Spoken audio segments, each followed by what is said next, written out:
ಆತ್ಮೀಯ ನೌಕರರೇ, ಕಾರ್ಮಿಕರೇ, ನಿವೃತ್ತ ನೌಕರರೇ, ಪಿಂಚಣಿದಾರರೇ, ನಿಮ್ಮೆಲ್ಲರ ಪ್ರಾಬ್ಲಮ್ಗಳನ್ನು ಲೀಗಲ್ ಆಗಿ ಸಾಲ್ವ್ ಮಾಡ್ಕೊಳ್ಳೋಕ್ಕಿರುವಂಥ ಸರ್ಕಾರಿ ನೌಕರ ಮಿತ್ರ ಯೂಟ್ಯೂಬ್ ಚಾನಲ್ಗೆ ತಮಗೆಲ್ಲರಿಗೂ ಆತ್ಮೀಯ ಸ್ವಾಗತ. ಸ್ನೇಹಿತರೆ, ಈ ದಿನ ಎಂಪ್ಲಾಯೀಸ್ ಪ್ರಾವಿಡೆಂಟ್ ಫಂಡ್ EPFO ಬಗ್ಗೆ ಒಂದು ಬಹುಮುಖ್ಯವಾದ ಮಾಹಿತಿನ ತೆಗೆದುಕೊಂಡು ಬಂದೀನಿ. ಲೇಟೆಸ್ಟ್ ಅಪ್ಡೇಟು EPFO ಹೊರಡಿಸಿರುವಂಥ ಒಂದು ಲೇಟೆಸ್ಟ್ ಸರ್ಕ್ಯುಲರ್ ಬಗ್ಗೆ ಡಿಸ್ಕಸ್ ಮಾಡೋಣ.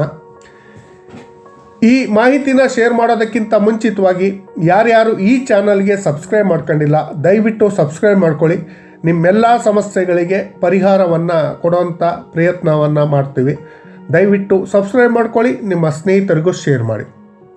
ಸಬ್ಸ್ಕ್ರೈಬ್ ಮಾಡ್ಕೊಂಡಿಲ್ಲ ಅಂದರೆ ದಯವಿಟ್ಟು ಈ ವಿಡಿಯೋನ ನೋಡಬೇಡಿ, ಇಲ್ಲೇ ಸ್ಕಿಪ್ ಮಾಡಿ ಹೋಗಿ. ಸಬ್ಸ್ಕ್ರೈಬ್ ಮಾಡ್ಕೊಂಡಿದ್ದೀರಲ್ಲ ಸ್ನೇಹಿತರೆ, EPFO 95 EPFO ಬಗ್ಗೆ EPFO ಸಂಘಟನೆ ಒಂದು ಲೇಟೆಸ್ಟ್ ಅಪ್ಡೇಟನ್ನು ಹೊರಡಿಸಿದೆ. ಈ ಅಪ್ಡೇಟ್ ಏನಂದರೆ, ನೌಕರರ ಸಾಮಾನ್ಯ ಭವಿಷ್ಯ ನಿಧಿಯಲ್ಲಿ ಚಂದಾದಾರರು ತಮ್ಮ ಡೇಟ್ ಆಫ್ ಬರ್ತನ್ನು ತಿದ್ದುಪಡಿ ಮಾಡಬೇಕು ಅಂದಾಗ ಇಷ್ಟು ದಿನ ಸಲ್ಲಿಸ್ತಿದ್ದಂಥ ಆಧಾರ್ ಕಾರ್ಡು ಇನ್ನು ಮುಂದೆ ಸಲ್ಲಿಸೋ ಹಾಗಿಲ್ಲ.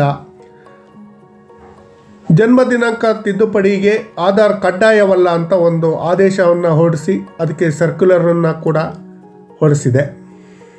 ಇನ್ನು ಮುಂದೆ EPFO ಚಂದಾದಾರರು, ಪೆನ್ಷನರ್ಗಳು ತಮ್ಮ ಜನ್ಮ ದಿನಾಂಕನ ತಿದ್ದುಪಡಿ ಮಾಡೋದಕ್ಕೆ ಅರ್ಹವಾದ ದಾಖಲಾತಿ ಪಟ್ಟಿಯಿಂದ ಆಧಾರ್ ಕಾರ್ಡನ್ನು ಕೈಬಿಟ್ಟು ಆದೇಶವನ್ನು ಹೊರಡಿಸಿದೆ. ಇನ್ನು ಮುಂದೆ ನಿಮ್ಮ ಜನ್ಮ ದಿನಾಂಕವನ್ನು ತಿದ್ದುಪಡಿ ಮಾಡ್ಕೊಬೇಕು ಅಂದರೆ ಆಧಾರ್ ಬದಲಾಗಿ ಪಾನ್ ಕಾರ್ಡನ್ನು, ಬರ್ತ್ ಸರ್ಟಿಫಿಕೇಟ್, ಅಂಕಪಟ್ಟಿಯನ್ನು ಸಲ್ಲಿಸಿ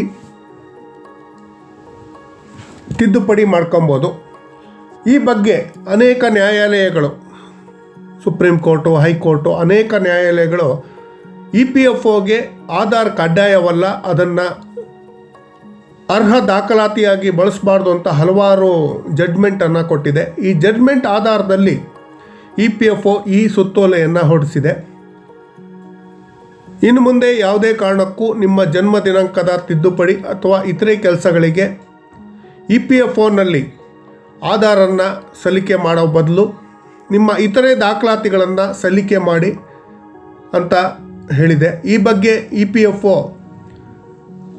ಆಧಾರ್ ಅಥಾರಿಟಿಗೆ ಲೆಟ್ರ್ ಬರೆದು ಅಲ್ಲಿಂದ ಕ್ಲಾರಿಫಿಕೇಷನನ್ನು ತೆಗೆದುಕೊಂಡು ಆಧಾರ್ ಬಳಸೋದ್ರಿಂದ ನೌಕರರ ವೈಯಕ್ತಿಕ ಮಾಹಿತಿಗಳು ಲೀಕ್ ಆಗತ್ತೆ, ವೈಯಕ್ತಿಕ ಡಾಟಾಗಳು ದುರ್ಬಳಕೆ ಆಗುತ್ತೆ ಅನ್ನೋ ಉದ್ದೇಶಕ್ಕಾಗಿ ಈ ಮಹತ್ವದ ಆದೇಶವನ್ನು ಮಾಡಿದೆ. ಸ್ನೇಹಿತರೆ, ಇದರ ಜೊತೆಗೆ ಏನು EPFO 95 ಅಲ್ಲಿರುವಂಥ ಗೊಂದಲಗಳು, ಸಮಸ್ಯೆಗಳನ್ನು ಬಗೆಹರಿಸ್ಕೊಳ್ಳೋದು ಹೇಗೆ ಅನ್ನೋದ್ರ ಬಗ್ಗೆ ಮುಂದಿನ ವಿಡಿಯೋಗಳಲ್ಲಿ ತಿಳಿಸ್ತಾ ಹೋಗ್ತೀನಿ.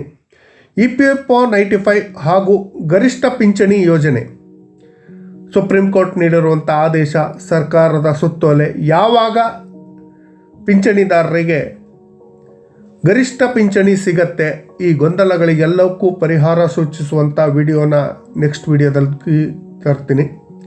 ಅದೇ ರೀತಿ EPFO ಪಿಂಚಣಿ ಯೋಜನೆಗಳ ಬಗ್ಗೆ ಸವಿಸ್ತಾರವಾದ ಮಾಹಿತಿಯ ವಿಡಿಯೋನ ತಮ್ಮ ಮುಂದೆ ಹಾಜರುಪಡಿಸ್ತೀನಿ. ಇದೇ ರೀತಿ ಈ ವಿಡಿಯೋನ ನೋಡ್ತಾ ಇರಿ. ನಿಮ್ಮ ಸಮಸ್ಯೆಗಳಿದ್ದರೆ ಖಂಡಿತವಾಗಿ ಕಾನೂನಾತ್ಮಕವಾಗಿ ಬಗೆಹರಿಸುವಂಥ ಪ್ರಯತ್ನವನ್ನು ಈ ಚಾನಲ್ ವತಿಯಿಂದ ಮಾಡ್ತೀವಿ.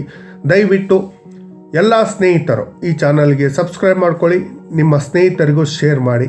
ನಮ್ಮನ್ನು ಬೆಂಬಲಿಸಿ, ನಿಮ್ಮ ಸೇವೆಗೆ ಸದಾ ಸಿದ್ಧರಿರ್ತೀವಿ. ಧನ್ಯವಾದಗಳು. ಜೈ ಹಿಂದ್, ಜೈ ಕರ್ನಾಟಕ ಮಾತು.